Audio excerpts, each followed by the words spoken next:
تو اس لیے میرے بھائی مسلمان کو اپنی کھوپڑی کیا کرنی ہے؟ بیدار مغزی کے ساتھ آپ کیا کر رہے ہو, صحت کے لیے کیا کر رہے ہو. میں تو کہتا ہوں ڈائری لے کے نا بیٹھ جاؤ, بہت ساری چیزیں اپنی نا ڈائری میں لکھو. بس یہ آخری بات کر کے اپنے بیان ختم کرتا ہوں. ڈائری لو, بیٹھ جاؤ, بولو میں نے دنیا میں کیا کیا کرنا ہے. یا ایسے ہی پہلے تو یہ تھوڑی دیر سوچو بیٹھ کے. اچھا یہ ایسے بیٹھو کہ کوئی پاس میں موجود نہ ہو. کنوارے لوگوں کے لیے تو بہت ہی آسان ہے یہ, شادی شدہ لوگوں کے لیے تھوڑا سا مشکل ہوگا, کیونکہ جب آپ بیٹھو گے نا ڈائری لے کر بیگم نہیں بیٹھنے نہیں دے گی. وہ کہے گی کیا ہو گیا, کیا کر رہے ہو, کیوں اکیلے, خیریت, بجھے سے لگ رہے ہو آج آپ, ٹھیک ہے نا. تو بیگم کو بھی ڈائری دے کے دوسرے کمرے میں بٹھا دو, بیگم تم بھی اپنا ایک ویژن بناؤ, میں نے دنیا میں کرنا کیا ہے. تو پہلے نا ڈائری لے کے تنہائی میں آپ بیٹھ جائیں, کوئی بھی نہ ہو, بالکل فریش ہو اس وقت, کسی چیز کی چاہت نہ ہو کہ پان کھانے کا دل چاہ رہا ہے, گٹکا کھانے کا, وہ گٹکے مٹکے پان سگریٹ سب فارغ ہو کے بیٹھو. کرو گے نہیں کرو گے؟ میں بتا دوں, وقت سننے کے لیے تیار ہیں؟ ڈائری لے کے آپ بیٹھ جائیں اور پھر آپ کہیں یار میں نے دنیا میں کرنا کیا ہے. ایسے ہی جیسے میری زندگی گزر رہی ہے, ٹھیک ہے, بالکل اسی طرح زندگی گزارنی ہے یا کچھ کرنا ہے.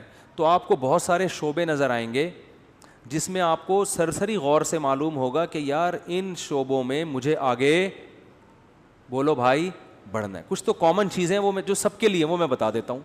کچھ چیزیں تو آپ کی پرسنل ہوں گی, یار میں نے یہ بھی کرنا ہے, وہ میں نہیں, وہ تو آپ خود سوچو گے. کچھ چیزیں تو ایسی ہیں جو دنیا میں ہر پاگل سے پاگل آدمی کہتا ہے کہ یہ تو سب نے کرنا ہی ہے. ان میں سب سے پہلی چیز ہے صحت.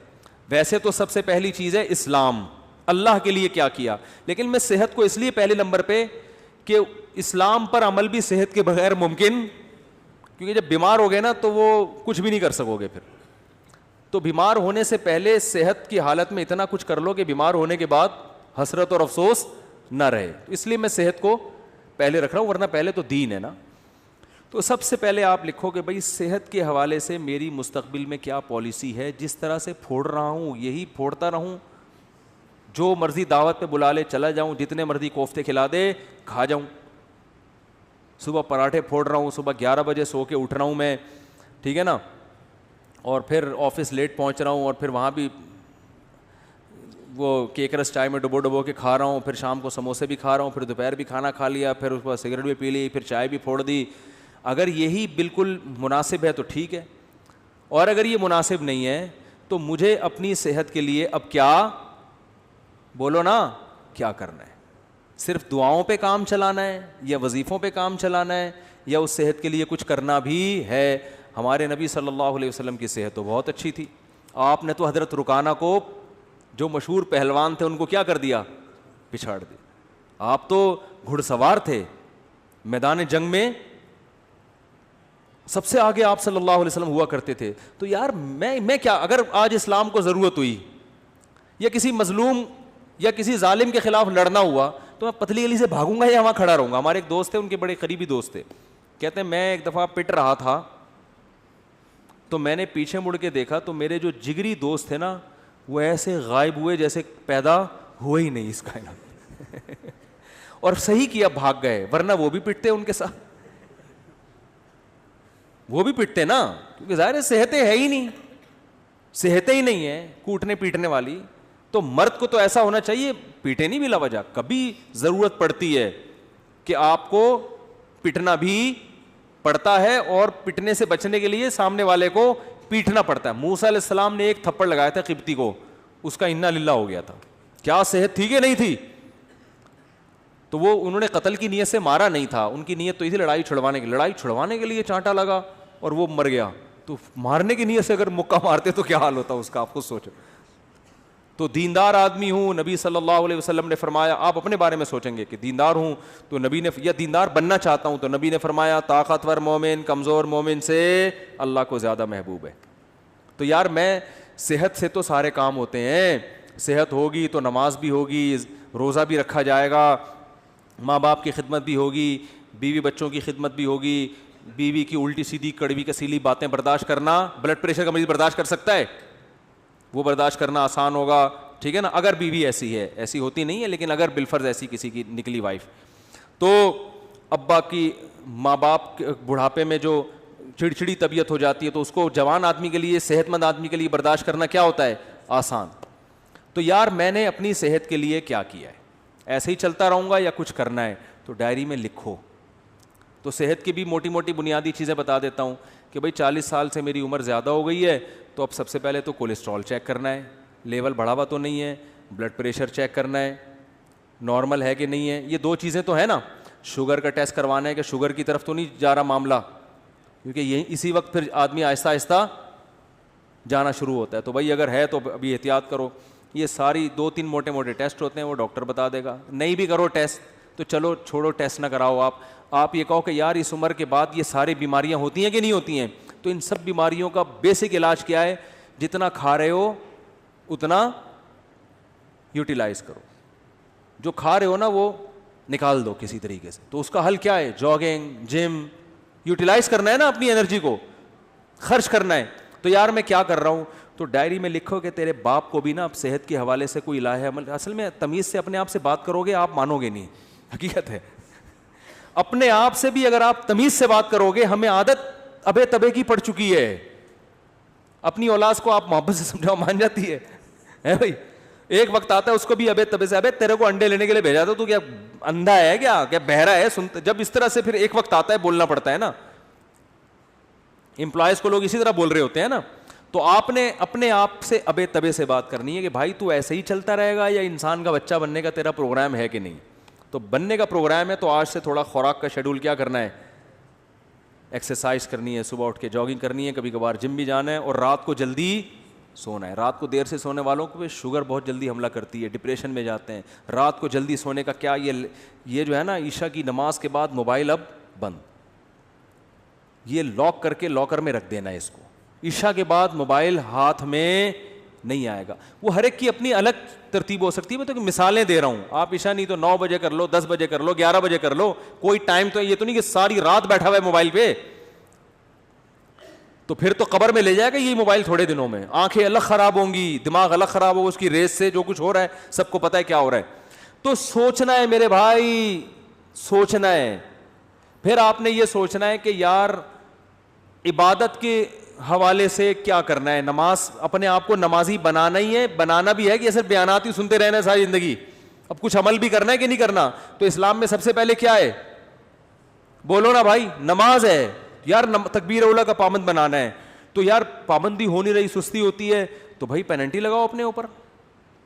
لکھو کہ ایک نماز ضائع ہو گئی تو اتنے روپے صدقہ کروں گا, پینلٹی لگاؤ اپنے اوپر. کچھ تو ہلو تو ٹھیک ہے نا, کچھ تو کرو بھائی, ایسے ہی تھوڑی چلنا ہے کہ یار پینلٹی لگاؤں گا. فجر قضا ہو گئی تو اتنے روپے صدقہ کروں گا, ظہر قضا ہو گئی تو اتنے روپے, اس طرح آہستہ آہستہ. پھر جو ہے نماز کے علاوہ پھر کوئی کسی میں کوئی اخلاقی برائی ہے خدا نخواستہ, کوئی بد نظری کی عادت ہے, یہ کوئی اور برائی ہے, تو یار یہ برائی چھوڑنی ہے. سگریٹ کی عادت ہے, گٹکے کی عادت ہے, ابے کیا ساری زندگی سگریٹ پیتا رہے گا؟ دیکھا نہیں ہے ہر ڈبے پہ لکھا ہوتا ہے خبردار سگریٹ نوشی صحت کے لیے مضر ہے. ہر ڈبے پہ لکھا ہوتا ہے. تو کیا اندھا ہے, تجھے نظر نہیں آ رہی ہے؟ نہیں بھائی, نفس کہے گا یار میں نہیں چھوڑ سکتا, یار میرے تو ایک دن نہ ملے میرے تو پاگل ہو جاتا ہوں. تو یار کسی ڈاکٹر سے رابطہ کرتے ہیں کہ ڈاکٹر صاحب میں سگریٹ چھوڑنا چاہتا ہوں, کوئی حل ہے, کوئی آسان طریقہ ہے, کسی سے مشورہ کروں, کوئی گائیڈنس لوں. ہلے تو نا, ہمت تو کرے. بہت سے ڈاکٹرز ہیں جو آپ سے سگریٹ چھڑوا دیں گے, اس کے علاج ہے, وہ آپ کو طریقہ بتائیں گے, کچھ ہمت کرنی پڑے گی. تو آہستہ آہستہ کیا ہوگا, پھر اسی طرح اپنے اس ویژن میں آپ نے کتابوں کا مطالعہ, یار اپنی نالج کو بھی کیا کرنا ہے, بڑھانا ہے. انسان کی پہچان علم سے ہوتی ہے کہ نہیں ہوتی؟ عزت علم سے ہوتی ہے. نالجیبل آدمی ہر جگہ عزت ہوتی ہے, یار اس کے پاس نالج ہے, معلومات ہیں. ڈاکٹر ذاکر نائک کو لوگ کیوں سلام کرتے ہیں؟ نالج ہے یار, حوالے ہیں. کوئی ہسٹری میں ماہر ہوتا ہے, کوئی قرآن و سنت میں ماہر ہوتا ہے, کوئی میڈیکل سائنس میں ماہر ہوتا ہے. تو بھائی اب ڈاکٹر تو ظاہر ہے جو بننا تھا وہ بن گیا. اب آپ نے کچھ کامن نالج ہے جو سب کو سیکھنا ضروری ہے. ہسٹری کے بارے میں سب کو معلومات ہونی چاہیے کہ نہیں ہونی چاہیے؟ تو یار چلو اسلامک ہسٹری پہ کتابیں پڑھنی ہے. سب سے پہلے سیرت ہے اس میں, تو آپ نے کیا کرنی ہے, کتابوں کی لسٹ بنا لینی ہے. یہ کتابیں میں نے اپنی زندگی میں 2 سال کے اندر بولو بھائی مکمل کرنی ہے. اور شروع کہاں سے کرنا ہے؟ سیرت سے. یار مفتی صاحب سے مشورہ لینا ہے کہ سیرت پر سب سے بہتر کتاب کون سی ہے. جب سیرت کی کتاب ختم ہو جائے گی تو پھر اسلامی تاریخ پڑھوں گا, ٹھیک ہے نا, پوری جب تک تاریخ ختم نہیں ہوتی چین سے نہیں بیٹھوں گا. کچھ نہ کچھ تو اپنا شیڈول دیکھنا ہے یا بھائی کہ کتنے کتاب کے صفحے روزانہ میں نے مطالعہ کرنے ہیں. سیرت کی کتاب خرید کے لے آئے, بھائی روزانہ ٹائم نکال کے اس کے 10 صفحے تو پڑھنے ہی پڑھنے ہیں. تو کچھ تو 10 نہیں تو 5 پڑھنے ہیں. پھر قرآن کی تلاوت, قرآن پورے سال گزر جاتا ہے, قرآن اٹھانے کی توفیق نہیں ملتی. روزانہ بھائی ایک پارہ تلاوت کرنا ہے, آدھا کرنا ہے. تو میں نہیں کہہ رہا کہ ایک ہی دن میں آپ بہت بڑے ولی اللہ بن جاؤ گے اور آپ ڈائری لے کے بیٹھے اور آپ کی میں انقلاب آ گیا اور آپ اگلے دن سے مطالعہ شروع ہو گیا اور صحت ہٹو بچوں, کولیسٹرول لیول ایک دم, پیٹ ویٹ توند الگ, بالکل فٹنس, اور ایسی کمر ایسی پتلی ہو گئی کہ CID والے بھی تلاش کر رہے ہیں تو ان کو کمر نظر نہیں آ رہی. ایک دن میں نہیں ہو جائے گا, لیکن جب اس طرح سے بیٹھنا سیکھو گے نا تو 1 دن 2 دن 3-4 دن تو صرف خواری کے علاوہ کچھ بھی حاصل نہیں ہوگا. ڈائری ڈھونڈنے میں ہی 1 دن تو گزر جائے گا, ٹھیک ہے. دوسرا دن پین کہاں گیا اس میں گزرے گا. تیسرا دن وہ پین رگڑ کے دیکھنے چل ہی نہیں رہا کم بخت. چوتھے دن جا کے کہیں پین آئے گا. 5ویں دن کوئی جگہ ملے گی. 6ٹھے دن بیگم آپ کو اجازت دے دی کہ چلو اس کمرے میں بیٹھ جاؤ, ٹھیک ہے نا. اور پھر 7ویں دن, یہ 6ٹھے دن بیٹھ جاؤ گے, لیکن آپ سوچو گے یار مفتی صاحب نے کیا کہا تھا, کیا کرنا ہے. 7ویں دن جا کے تھوڑا بہت سمجھ میں آئے گا کہ چلو 2 چھوارے رات کو پانی میں بھگونے ہیں یا انجیر رات کو بھگونے, کم از کم پہلے قبض تو ختم کرو نا بھائی. ہو سکتا ہے قبض سے شروع ہو آپ کی صحت. یار میں تو 6 مہینے سے مجھے تو قضاء حاجت نہیں ہوئی ہے, تو پہلے قبض تو ختم کرو. اس کے لیے سنا ہے, کوئی نیٹ پہ سرچ کرتے ہیں یار, کوئی انجیر سنا ہے. ہو سکتا ہے 1 مہینے کے بعد 2 انجیر آپ کھاؤ رات کو, بس یہ امپروومنٹ ہو, لیکن کچھ تو ہوئی نا. ابے 1 سال 2 سال 3 سال 5 سال میں جا کے تو کچھ انسان کا بچہ بنے گا معذرت کے ساتھ. لیکن جو اسٹائل ہمارا ہے نا ابھی, اس میں 100 سال بھی گزر جائیں گے, اس میں کوئی انسان کا بچہ نہیں بنے گا. جہاں ہو وہیں کے وہیں رہو گے اور مر جاؤ گے تھوڑے دنوں میں. سب مریں گے لیکن کچھ کر کے نہیں, بغیر کیے مر جائیں گے. وہی ہوگا ایک دن جنازہ اٹھائیں گے, مرحوم بہت اچھے تھے, بس پیٹ تھوڑا مرحوم کا نکل گیا تھا اور موت کی وجہ یہ بنی کہ اس دن تھوڑا سا پراٹھے زیادہ کھا لیے تھے حضرت نے, اور ڈاکٹر نے منع بھی کیا تھا, شوگر تھی, 6 لڈو کھائے تھے میرے سامنے. بس موت تو آنی ہے ایک دن, اللہ تعالیٰ مغفرت فرمائے مرحوم کی. باقی بچوں کا کیا ہوگا, ان کے لیے کچھ بنایا نہیں, بچے تو رول رہے ہیں بیچارے, بد دعائیں دے رہے ہیں ابا کو, ابا پیدا ہی نہ کرتے اچھا تھا, کس حال میں چھوڑ کے گئے ہو, ٹھیک ہے نا. تو کچھ کرنا پڑے گا میرے بھائی. میں نے جو بات جہاں سے شروع کی تھی وہاں ختم کرتا ہوں کہ فطرت سے جب بغاوت کرو گے تو فطرت معاف بولو نہیں کرے گی. فطرت سے مت لڑو, جو نیچر جیسے چلنے کا کہہ رہی نا, تمیز سے نیچر کے ساتھ چلتے رہو. کیا خیال ہے, غلط تو نہیں ہے؟ تو خلاصہ وہی نکلا کہ فطرت سے مت لڑو. کیا خلاصہ نکلا بولو. تو یہ کوتاہی آج بہت سے لوگوں سے ہوتی ہیں. لانگ روٹ پہ جا رہے ہیں, دیکھ ہی نہیں رہے کہ کوئی جو ہے وہ راستے میں پیٹرول پمپ ہوگا کہ نہیں ہوگا, اسپیئر ٹائر کے بغیر چلے جا رہے ہیں. پھٹ گیا تو کوئی بات نہیں, اللہ پہ توکل کر کے جا رہے ہیں, کوئی مسئلہ نہیں. او بھائی اللہ نے کب کہا ہے کہ میں نے ضمانت لی ہے کہ تمہارے ٹائر کو کچھ نہیں ہوگا؟